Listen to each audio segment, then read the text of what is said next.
एक बात नोट कर लीजिए, 15 जून से आज की बात 8:30 बजे से होगा। अच्छा, टीएमसी में बवाल के बाद अब कांग्रेस की तरफ से एक बड़ी आवाज आ रही है। कांग्रेस नेताओं ने उन सभी क्षेत्रीय पार्टियों का कांग्रेस में विलय करने की मांग की है जो कांग्रेस से टूटकर बनी। संजय राउत ने पहले यह बयान दिया जिस पर अब कांग्रेस में आवाज लाउड हुई। अशोक गहलोत, नाना पटोले ने कहा कि वक्त आ गया है कि अब उन सभी पार्टियों को कांग्रेस में विलय कर लेना चाहिए जो कांग्रेस से टूटकर बने हैं। केंद्र में बीजेपी की नरेंद्र मोदी की सरकार ने संवैधानिक संस्था को खत्म करने का काम, संविधान को खत्म करने का काम और देश को बेचने का काम जो शुरू किया है, तो देश बचना चाहिए और कांग्रेस के साथ बच सकता है।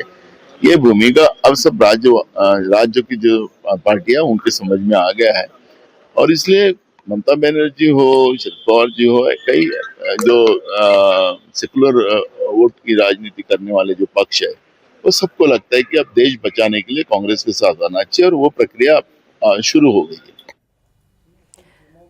कांग्रेस में विलय के लिए किसका टाइम है और किसका नहीं है? देखिए, ये नाना पटोले हैं, ये तो विदर्भ से हैं, महाराष्ट्र से, तो इनका तात्कालिक जो सीधा ये पहले तो महाराष्ट्र के संदर्भ में कह रहे हैं और इशारा वो एनसीपी की तरफ ज़्यादा है।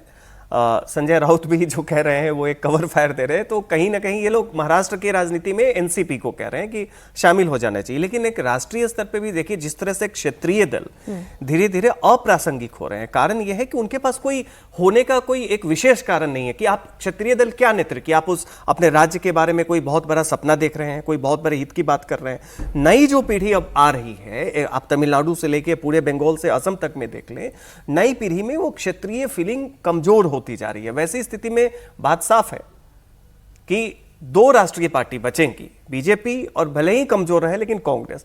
तो ऐसे में ये अपील एक तरीके से राष्ट्रीय संदर्भ में देखें तो इसका मायने ये रहता है कि बहुत सारी ऐसी पार्टियां जिनका कोई अब प्रासंगिकता नहीं रह गया है, उन्हें शामिल हो जाना चाहिए कांग्रेस में।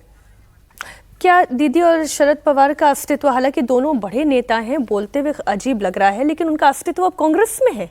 नहीं, उनकी अपना तो उन्होंने अपनी पारी खेल ही ली है। शरद पवार की तो आप कह सकते हैं, लेकिन ममता बनर्जी वो टू अर्ली हो गई है, लेकिन अब उनको आगे राजनीति नहीं करनी है। जब तक राजीव गांधी थे, सोनिया गांधी का नेतृत्व तो आते ही तो दोनों ने छोड़ दिया था। जब तक राजीव गांधी थे, नरसिंह राव रहे, पुराने नेताओं के साथ इन लोगों ने काम किया, अपने एज ग्रुप के नेताओं के साथ। जब इनके बाद की पीढ़ी को लगा कि टेक ओवर वो लोग करेंगे तो इन लोगों ने छोड़ दिया था। अब इनकी जो पीढ़ी है, जो चाहे सुप्रिया सुले हो या इधर अभिषेक बनर्जी हो, इन लोगों को राजनीति करनी है तो ये राहुल गांधी के साथ चल सकते हैं, राजनीति कर सकते हैं।